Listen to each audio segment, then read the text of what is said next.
You won't believe what happens next. The ruling party's representatives are causing a stir in Beijing. The Pyongyang delegation is having a secret gathering in the hotel, and Park Hee-young decides to play detective and head straight to Director Lee's room. Taking advantage of the opportunity, he makes a phone call to Director Lee while the latter is still outside and too hesitant to respond. Park Hee-young plays a little trick on the fax machine and happily tucks a listening device into the couch when the guard comes in. Just when everyone is overjoyed, Choi Ich-wak-sung from the Ministry of Unification barges in, ready to have a warm discussion with the Pyongyang delegation. Their conversations are all clear as day to Park Hee-young, and as expected, it doesn't disappoint. The ruling party in South Korea wants North Korea to pull off a massive armed protest at the border. Talk about going crazy. Director Lee obviously disagrees. After all, it would severely hit the fragile peace between North and South Korea. But today, he's just a messenger.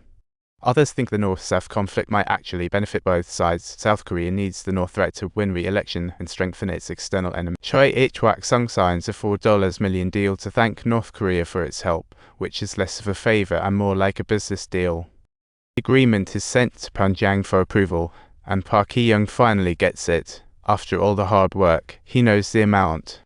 Just then, the phone rings in the room, and the review results are about to be announced. Politicians will stop at nothing for personal gain. The catchy slogans on the surface are nothing but the calculations of realpolitik, leaving every peace-loving soul utterly frustrated. After the meeting, Park Hee-young stages a soul interrogation in Choi Ich-wak-sung's room only to find the guy talking sweet while scheming in the background. You get what I'm saying? This political game cannot stand up to the truths of ordinary folks. Please zip your mouth. It's better to just speak the truth. Many executives always need an enemy, so they don't want to lose Park Hee-young's power. I am merely here for the country and the people. I'm here to resist the attacks on power for the duty of our nation and people. Is this for women's rights? I've set aside my family and business, all for the call of duty. So, I was finally able to complete this great mission. I hope you come to your senses. Don't be like this. Help me, Park Hee-young. Your blatant moves have me feeling all fired up. You know Choi Ich-wak-sung is just impossible to reason with. Park Hee-young's fate lies solely with Director Lee, as two forgetful idealists stroll down the streets of Beijing. You see, the advertising business is not just for money, it's about enhancing communication between North and South and finding opportunities for change. But now everything has burst just like a bubble. When Director Lee thinks about the children in his country dying from cold and hunger, it just breaks his heart. Why do you believe in me? Why don't you trust me? Because you have no other choice, but now everything must end. The military has already commenced its action. No. There is still one method that hasn't been completed yet, sir. The subtitle indicates the business we desire as dual meanings, business and adventure. Sir, do you want to take a risk with me? The adventure Park Hee-young mentioned is a direct negotiation with General Kim.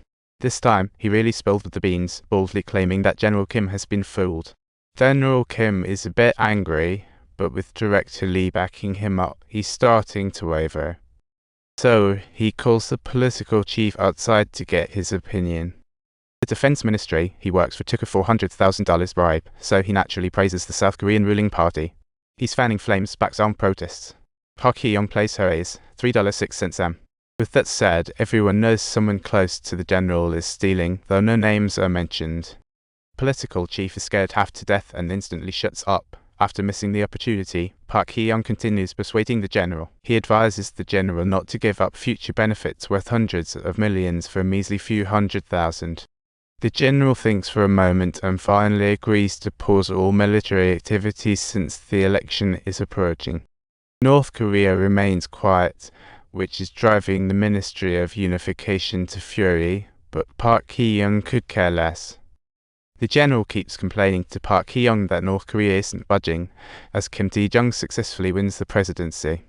It's the first peaceful power transition since Korea's establishment 50 years ago, and the crutches, signaling a new era for North-South relation. After the election victory, Park Hee-young is invited to Director Lee's home, where he receives a thoughtful gift. It's a Thai clip inscribed with upright spirit, a reminder of their first impression when they met. That day, Park Hee-young even toasted to Director Lee, celebrating their advertising efforts in North-South peace. Meanwhile, the Ministry of Unification settles scores, and after deliberation, Park Hee-young becomes the prime suspect. This is a disaster. Choi H-Wak-sung pulls a sneaky move and exposes Park Hee-young's spy status under the guise of a competitor. This quickly clears the Ministry of Unification, and now that Park Hee-young's identity is exposed in North Korea, it's a matter of life and death. Sure enough, Director Lee soon finds him and urgently asks, "Gong-song, do you know what kind of trouble you're facing now?"